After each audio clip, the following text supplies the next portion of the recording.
Good morning. Ugh, I knew I would forget something.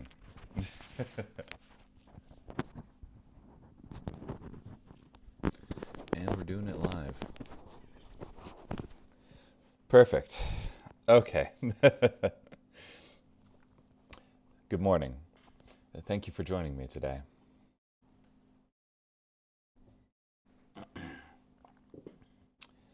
This morning, we will be in Ezekiel chapter 29, verse 1 through chapter 30, verse 26.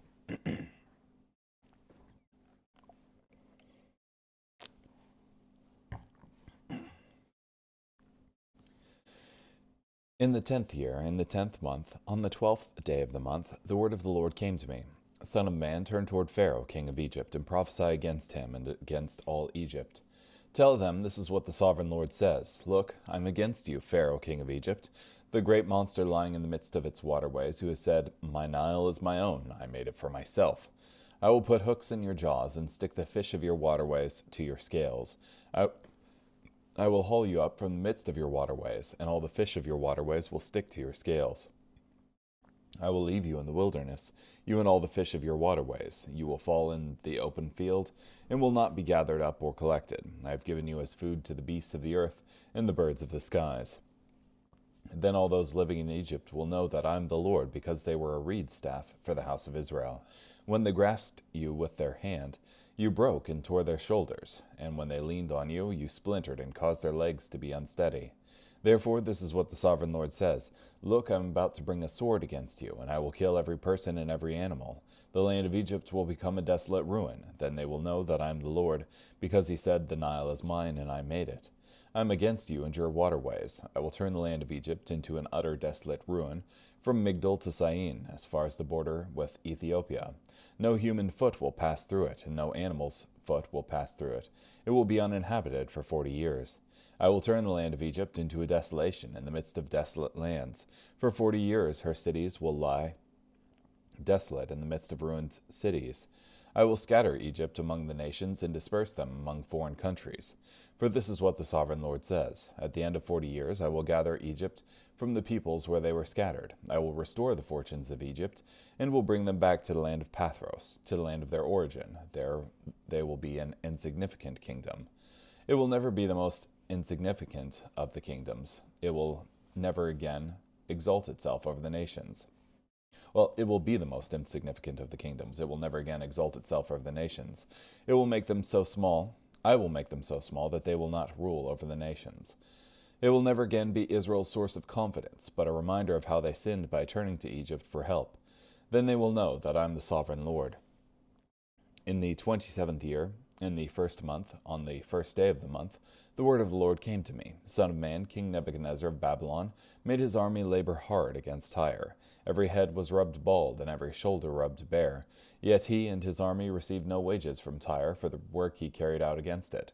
Therefore this is what the sovereign Lord says. Look, I am about to give the land of Egypt to King Nebuchadnezzar of Babylon. He will carry off her wealth, capture her loot, and seize her plunder. It will be his army's wages. I have given him the land of Egypt as his compensation for attacking Tyre, because they did it for me, declares the sovereign Lord. On that day I will make Israel powerful, and I will give you the right to be heard among them. Then they will know that I am the Lord. The word of the Lord came to me. Son of man, prophesy and say, This is what the sovereign Lord says. Wail, alas, the day is here. For the day is near, and the day of the Lord is near. It will be a day of storm clouds. It will be a time of judgment for the nations. A sword will come against Egypt, and panic will overtake Ethiopia. When the slain fall in Egypt, and they carry away her wealth and dismantle her foundations. Ethiopia, Put, Lud, all the foreigners, Libya, and the people of the covenant land will die by the sword along with them. This is what the Lord says. Egypt's supporters will fall. Her confident pride will crumble. From Migdol to Syene, they will die by the sword within her, declares the sovereign Lord. They will be desolate among desolate lands, and their cities will be among ruined cities. They will know that I am the Lord, when I ignite a fire in Egypt, and all her allies are defeated.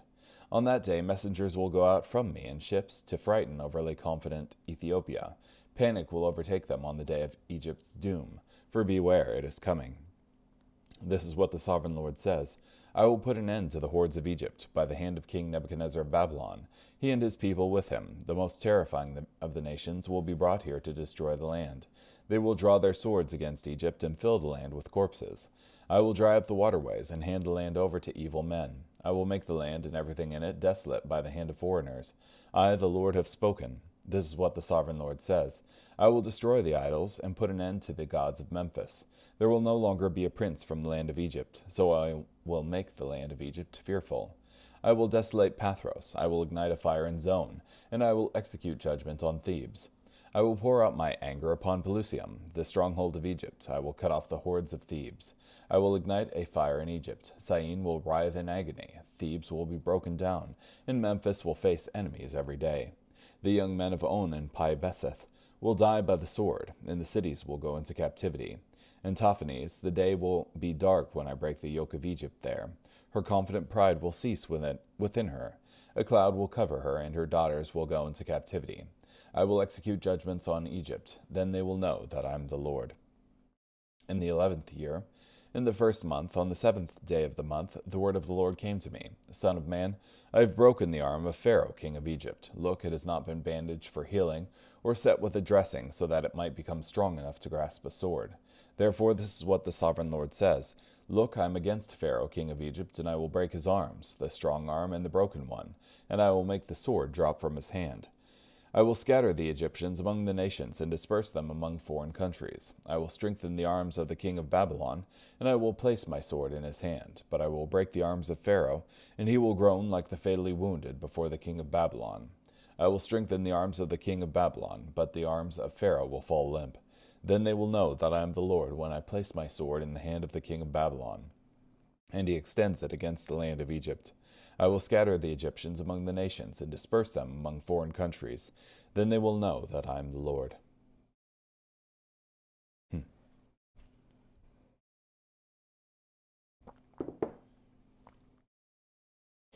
So, judgments pronounced against Egypt here.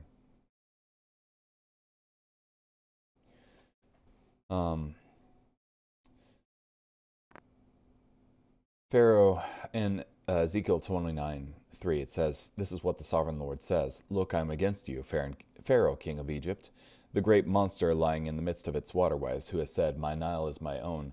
I made it for myself." I assume that this is talking about like the great water delivery systems that Egypt used to employ to irrigate their fields, essentially. That is, they're claiming that essentially they've made this land themselves, but ultimately it's God who made everything and supports these great efforts. So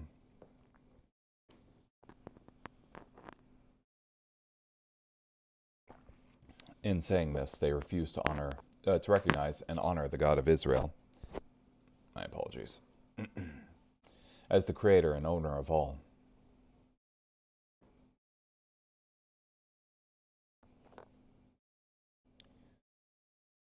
Yeah.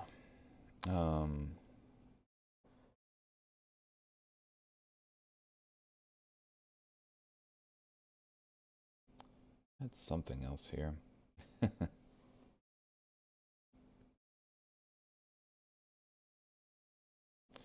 Oh, yeah.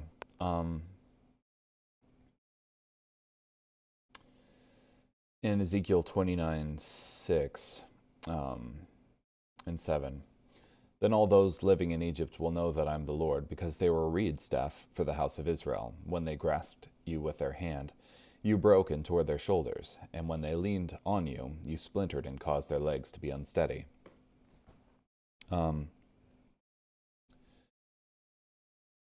So there were at least several times where Israel went to Egypt, essentially, to ask for support, militarily anyway, as well as other things. But in doing so, they were often chastised by the prophets for not leaning on God, who's their actual support, but instead leaning on Egypt, like one would lean on a staff. And I forget which prophet it was, but they prophesied that they would essentially be a reed staff for the house of Israel. That is, they would give way and buckle under duress. But what's fascinating to me is that even though Israel was wrong in going to Egypt for help, Egypt, when approached for help, was wrong in not fulfilling what they said they would do. So, not good to break treaties like that.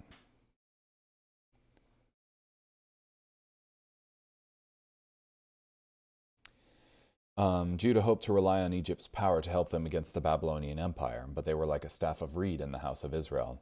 Egypt was a target of God's judgment and could never help Judah, who was also appointed for God's judgment. This is a clear reference to the half-hearted response of Pharaoh Hophra to Zedekiah's appeal for help. Little is known of this action except that it produced only a temporary lull in the siege of Jerusalem, but we can presume that it was little more than a token foray on the Egyptians' part. The Egyptians had a reputation for making promises and not keeping them. It was the sin of the Jews to trust Egypt. It was Egypt's great sin to falsify promise with the Jews, and for this God now punishes Egypt. From Poole. It's also interesting here that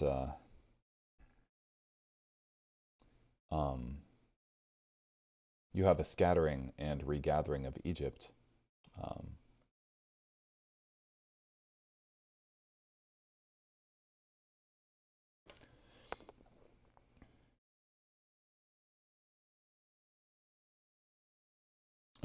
Neither foot of man shall pass through it, nor foot of beast pass through it. God promised that there would be a great devastation to Egypt, lasting 40 years. It would be a desolate nation, with cities that are laid to waste.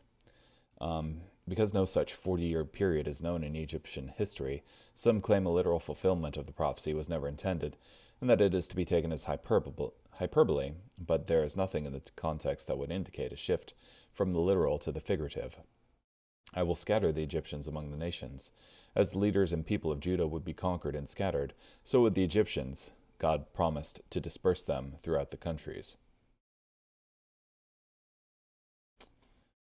Berosus, the historian of Babylon, states that Nebuchadnezzar, after he had conquered Egypt, took great numbers of the captives to Babylon. Others undoubtedly fled to neighboring areas, as in similar cases. I will gather the Egyptians from the peoples among whom they were scattered. God promised mercy and restoration to Egypt. He would bring back the captives of Egypt, even though they would be the lowliest of the kingdoms, not reaching their previous height of empire and influence. This is the only instance in the book where the prophet speaks of the restoration of a nation other than Israel and Judah. Wright explained his understanding of this promised and limited restoration. The restoration of Egypt came under Greek rule, and Alexandria especially became an important center of Judaism and Christianity, thus probably fulfilling Isaiah 19 through 25.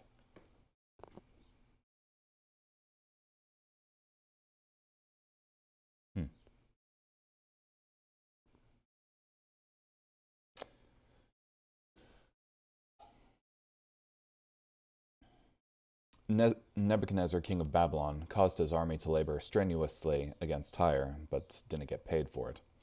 Nebuchadnezzar conducted a long siege against Tyre, one that in the end was not worth all that he invested in the siege. It could be said neither he nor his army received wages from Tyre. The 1st century AD Jewish historian, apologist Flavius Josephus stated that the Babylonian siege of Tyre lasted for 13 years. Tyre consumed its treasures in its own defense, or otherwise made them unavailable to the Babylonians.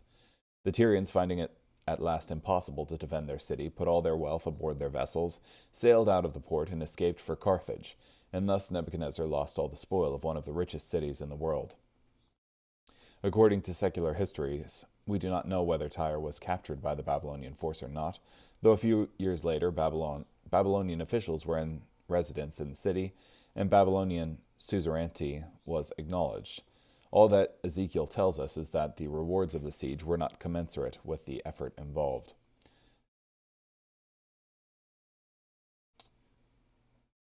Though some perceive that this passage demonstrates the incomplete fulfillment of Ezekiel's prophecies against Tyre, such a position rests on silence. On the contrary, these verses demonstrate that God faithfully executed his word against Tyre through Babylonia as he promised. The scriptures do not demand that complete fulfillment lay in this one siege alone.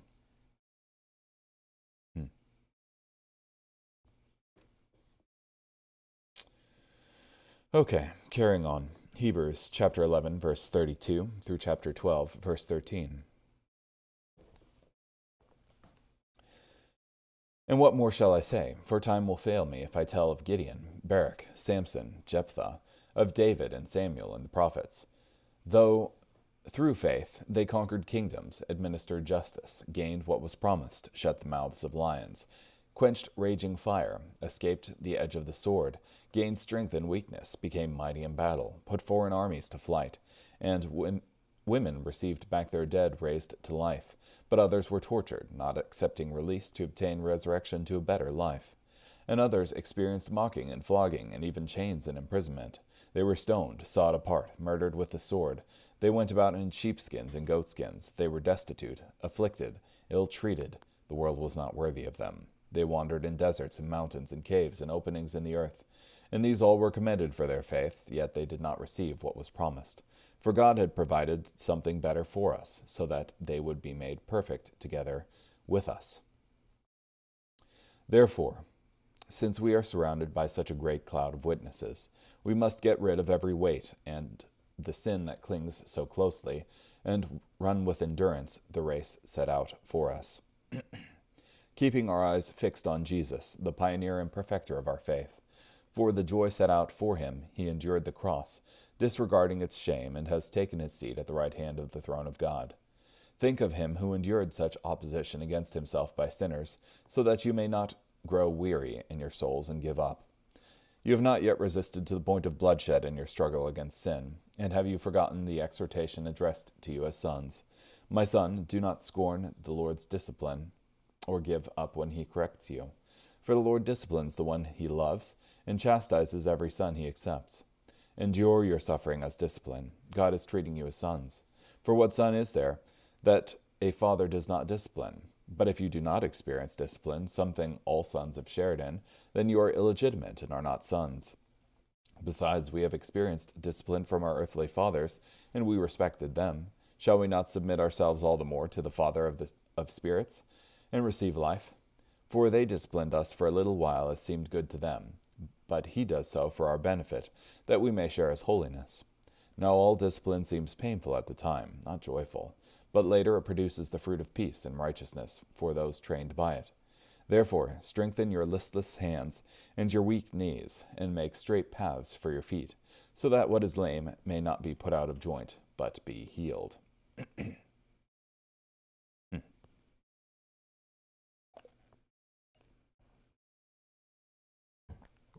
Yeah.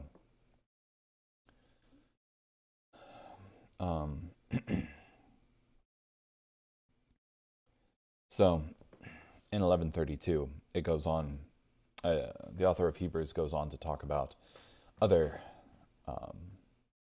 people who had faith in God, and through faith conquered kingdoms, administered justice, gained what was promised, shut the mouths of lions, and so on.